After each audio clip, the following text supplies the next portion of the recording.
Hey everybody, welcome back. We're back, the three of us. Why are we back? We're here for Rounding Third, the best show ever, with yours truly. I'm your host, Brendan, but joining me, way more important, is the man, the myth, the legend, Todd. How are you today? I'm so good. You want to know why? I got Baghead and a Yeti, and I've got a tasty beverage. Tasty beverage. Goes down like butter.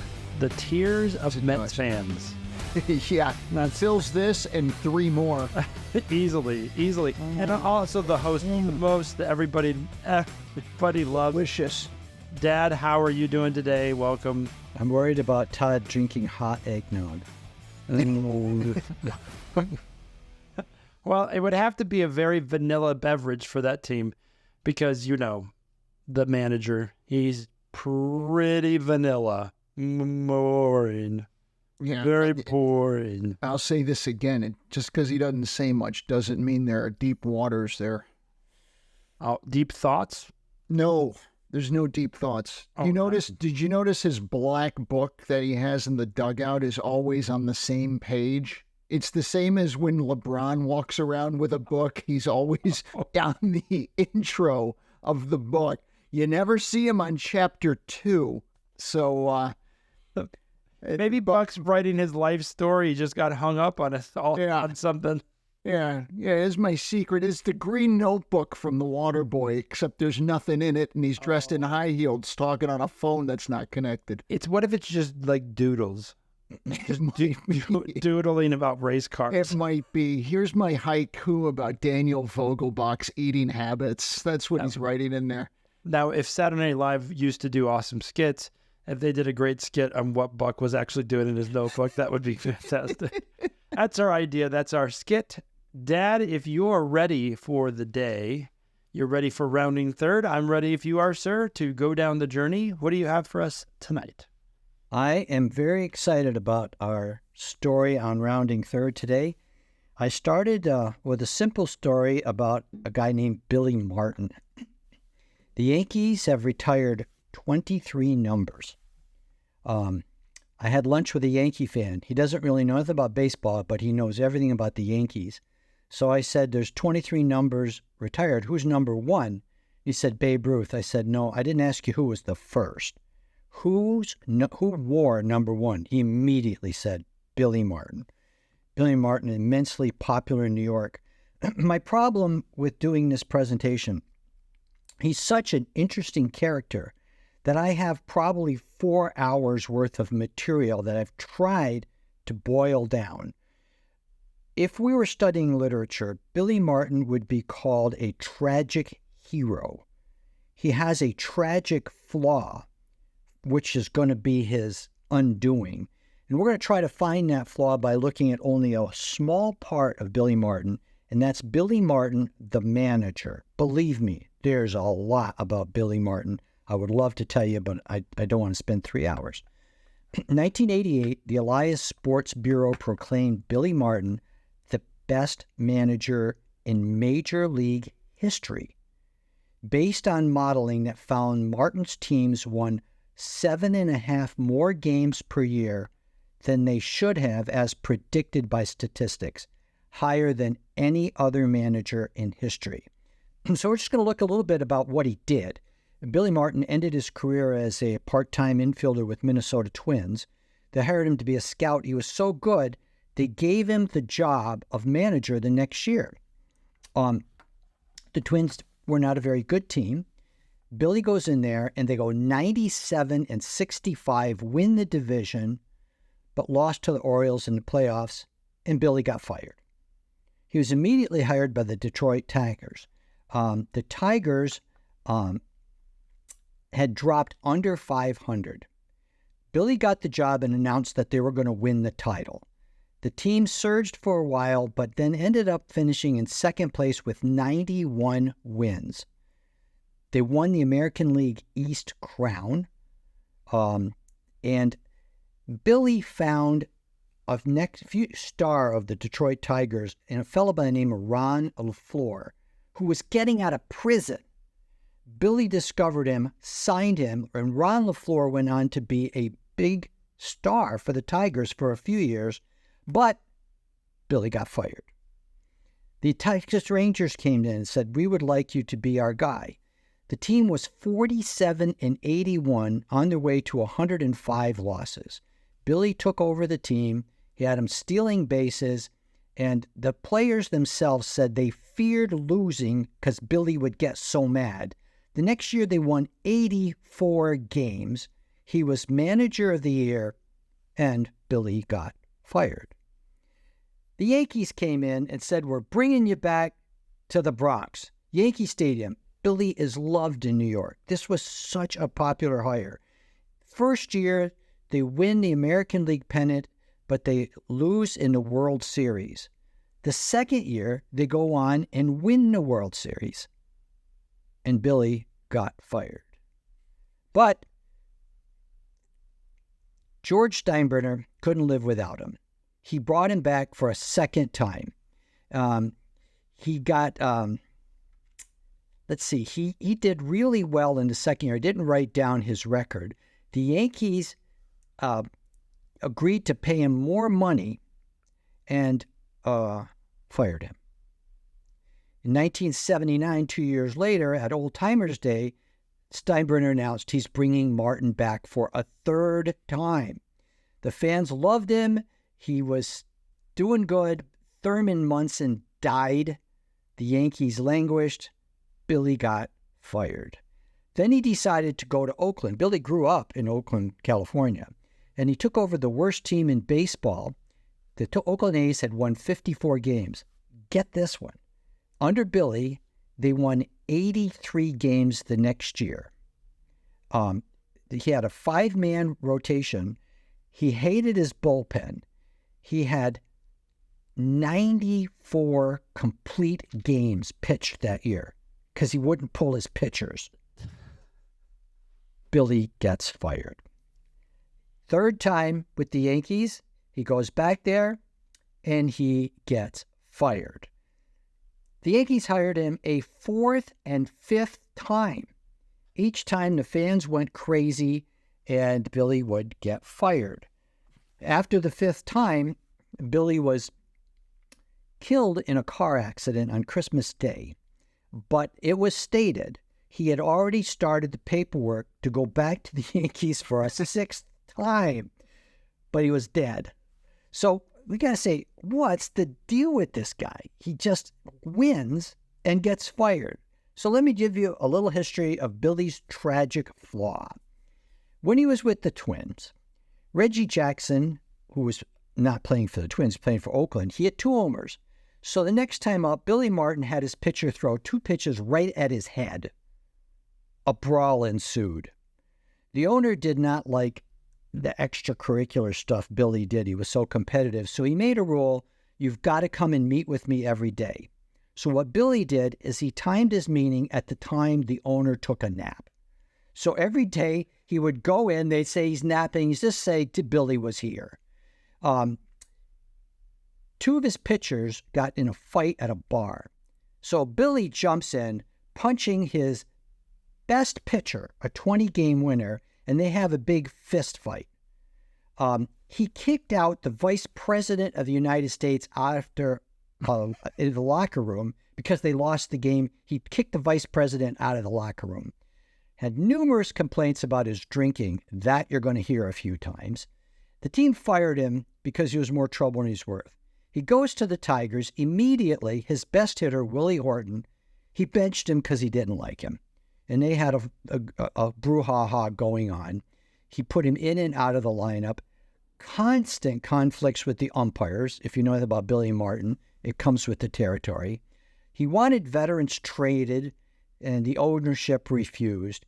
He publicly blamed management for his problems. He complained about Gaylord Perry throwing a spitter, and when the umpire refused to call it, he ordered all his pitchers to throw spitters for the rest of the game.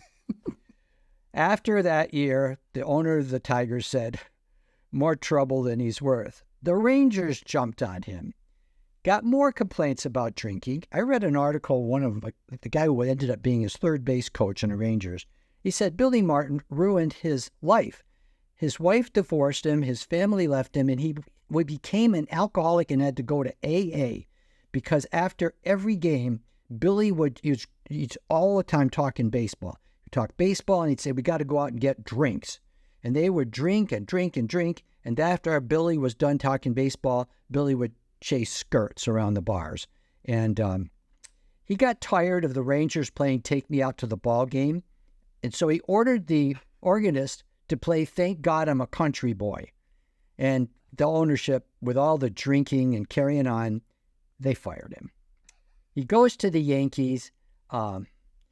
Reggie Jackson immediately accuses him of racism on national television. Alcohol fueled a fight on an airplane so that the Yankees ended commercial flying over this, and Steinbrenner didn't believe Martin had any discipline on the team. They were trailing Boston by 13 games. In the bottom of the 10th, Reggie Jackson bunted when the sign was off. Martin wanted him suspended. He got in a fist fight in Reno and wanted the rest of the season. He wanted Jackson suspended for 5 games. It was Martin that got in a fight in Reno. All that was said is that he talked about Steinbrenner and Reggie Jackson, and Martin says, the two deserve each other. One's a born liar and the other's convicted. It came to an end when he got into a fight. Got to believe this one, right? He got in a fight in Minnesota with a marshmallow salesman. He couldn't believe a guy makes a living selling marshmallows, so he started riding the guy at the bar, and he got into a fight with him. Big publicity. They fired him. When he went to Oakland, there's a guy on a team named Glenn Burke who was gay. Oh, Billy didn't like that. So he immediately sent the guy to the minors and never brought him up again. The guy's a good player, okay? With Oakland, his pitchers have 94 complete games, pitching between 120 to 140 pitches in a game. 3 years later, none of those pitchers were pitching in the majors anymore. They all had arm injuries. In Oakland, he got fired for drinking, traveling with his mistress on the road. He trashed his own office when the team would not give him a loan to cover IRS debts. And he was fired with 3 years left in the contract. He melted down. It goes to the Yankees, and they got tired of him. They hired Yogi Berra. Now, the best summary of Billy Martin's craziness, he was so popular in New York, in 1986, he was asked to host Saturday Night Live. He showed up for the show drunk, so they told him he couldn't go on. He got angry, and he started a fire in the dressing room. So, in closing, Bill Pennington, an author covering the Yankees, he had this quote about Billy Martin. Without question, one of the most magnetic, entertaining, sensitive, because he had all these sides, humane, brilliant, generous, insecure, paranoid, dangerous, irrational, and unhinged person I've ever met in my life. And that is, believe me, just the start of the complexity that was Billy Martin. And that's my rounding third for this evening. I can't stop laughing. How many There's nothing about this guy. Like, if only Bill Veeck was an owner, they would have been made for each other. He would have fired him. They would have been made for each other. He would have fired Martin because Martin would have insulted him or tried to have an affair with his wife or something. He was out to self-destroy every time he went. The fact that he said about Steinbrenner and Jackson that, what was it, one was a born liar and the other's a convict. You know, and in New York, whatever you say goes in the newspapers. Of course. How many fights did he get in his illustrious career? I can't find out. They have to have some number somewhere. That'd be a great... In his story, he claims he never started a fight. But he fought his own players if he didn't like what they were doing. And what we can tell, he was a street fighter in Oakland. He's just a little guy, but he knew how to fight, and he won every fight except one. He had a fight with a pitcher in the Yankees named Ed Whitson. Ed Whitson came from San Diego, and he bombed with the Yankees. It was just said he couldn't take the pressure pitching in New York. He got so bad, fans booed him every time he pitched, so the Yankees stopped pitching him in home games. They would only use him on the road. They were in a 7-game losing streak, and Martin wanted to turn it around, so he pulled Whitson from starting an away game, started somebody else. They won the game. That night in the bar, Whitson was not a nice guy. He just started to smack talk with Billy. They got in this wicked fight in the bar, and Billy broke his arm. They said it's the only fight they can remember him losing. They got pictures of him coming out with a broken arm, fighting with his pitcher. As soon as the arm got better, Billy goes in the locker room and tells Whitson, "I'll meet you in the parking lot. We're going to settle this one once and for all." And the players wouldn't let either of them go to the parking lot because he was going to take the guy's head off because he never lost a fight. He just wouldn't quit. No matter how bad he was hurt, he was coming back at you. And he actually knew how to fight from all the fighting he did as a kid. Crazy. It's just crazy. I can imagine that the wins were amounted because of the threats of him beating you up if you didn't play well. He's so complicated. There were a lot of players who loved him. Ricky Henderson said he was the greatest manager ever. Billy Martin understood the game. He actually was really good with people when he wanted to be. They asked, does he get along with Hispanics? 5 Hispanic players who played for him named their sons after him. So he had the affection of a lot of players. He just couldn't color in the lines. He just always going out. He was the manager, probably like one of the most famous TV freakouts I've ever seen in my life, and that was the Pine Tar incident, was Billy Martin making the appeal about George Brett's bat. And you see Martin go up, and he's talking to the umpire, he's showing him the bat, and all of a sudden the umpire calls the home run off, and that's when you see Brett just flip out. He comes running out of the dugout, he's screaming bloody murder because that's what Billy Martin did to people. He is so smart. He knew about that Pine Tower for days. Oh, yeah, absolutely. He wasn't going to call it until Brett heard him. Brett hits a 3-run homer. He goes out. They take away the homer, and Billy's in the dugout laughing his head off. The fact that Ron LaFleur was in prison, and I remember Ron LaFleur when he stole 97 bases with the Expos in 82. Just like, what? Because at the time, like, you're in Little League, and the best thing you could do in Little League was steal a base. It was the best thing you could do because no catcher could throw you out. And so I'm sitting there. My favorite team was the Expos at the time. And I just remember Ron LaFleur was the 97 base stealer from Montreal. I didn't know the guy used to be in prison. Billy Martin found him and hired him. His career found him where? At a bar talking baseball. I mean, I love it. Obviously he was, an alcoholic, couldn't stop drinking, but he had, when he was good, he was really good. They said he could charm people. Most of the times when he went out drinking, he would have everybody loving him and having a good time with him. Personalities in New York, a lot of people who are famous loved Billy Martin, loved going out with him because he was a good time.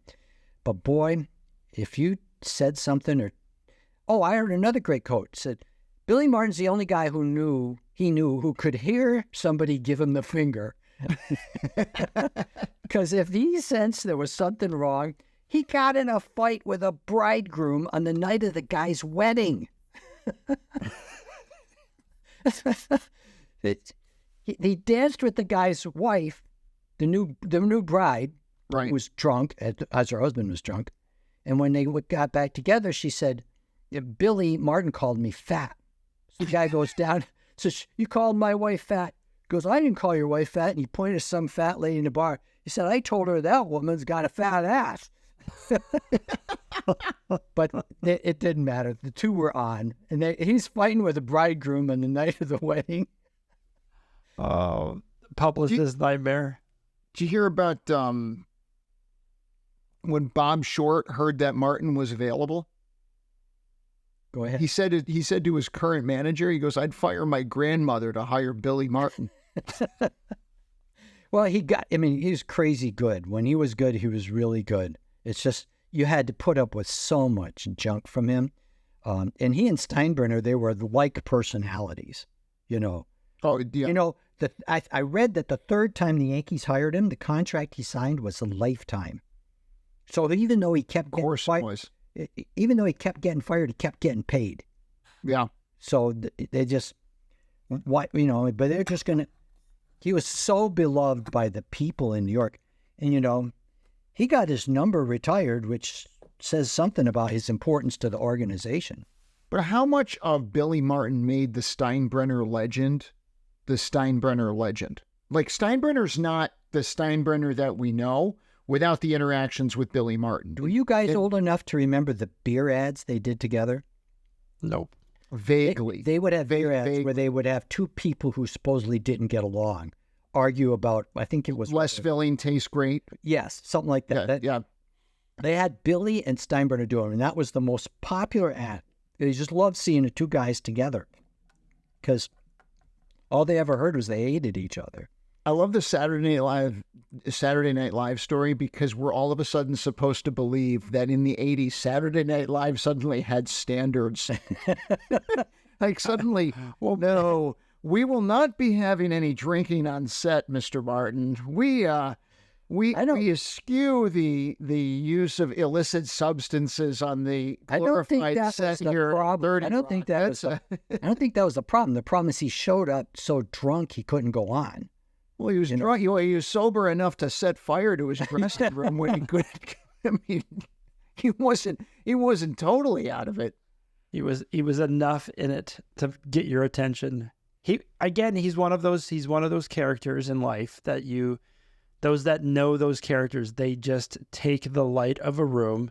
And I can imagine with him and Steinbrenner, it was Martin loved it when the two of them, both lights were on. But if Martin's light had to shine brighter than Steinbrenner's, I'm sure that's when they got into a little bit of upsetness about them. But there's characters, I've worked with characters that just, they control a room. They can be, if you're on their side, it's the best thing in the world. And if you're not on their side, it's they're gunning for you.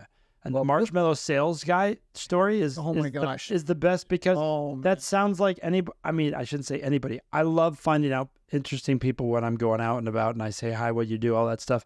I would be so fascinated by that, but to get upset about the fact that that's his job and he's sitting there getting angrier and angrier about it. Billy Martin. First of all, there exists a guy who sells marshmallows. Like, these things don't sell themselves. Nope, Billy Martin. You got to dig in here. Like Buck Showalter, Billy Martin understood all parameters of the game.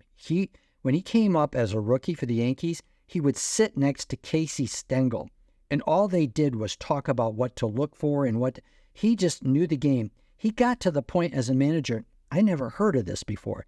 He called the pitches, not the catcher, not the pitcher. Billy Martin called the pitches. And a lot of the starting pitchers did not like that, but it didn't matter. He knew what he wanted to do in all circumstances. He was a good manager. He was good with people when he wanted to be. Yeah.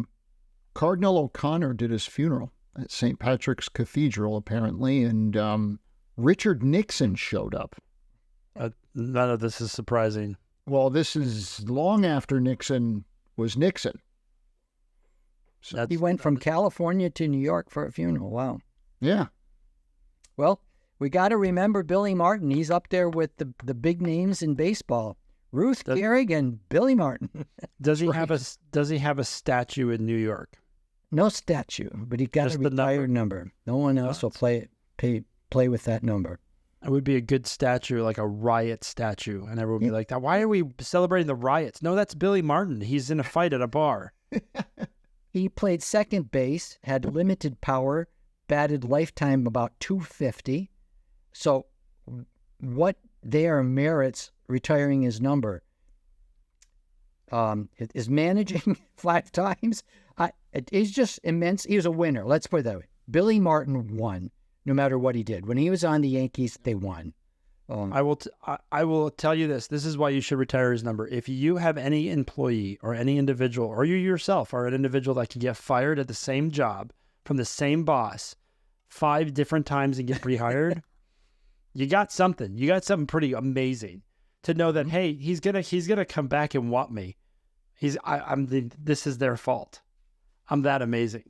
It sold tickets. Just the Yankees would hit a slump, and they'd have a press conference, and one day they did it at an old timers game. They come out and said, well, I have an announcement to make, that voice.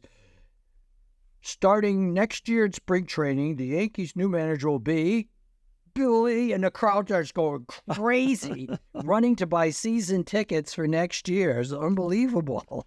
Oh, because he was a show. You didn't know when he was going to yell or go off. Can you imagine sitting by the dugout, listening to him chirp? What a New York personality, though, even though he didn't grow up in New York. I mean, you fight to get every inch of the thing and don't get in my way or I'll just beat the crap out of you. And he's just tenacious. Do we know if he was the youngest in his family? I don't. I could look it up. I don't know right off the top of my head.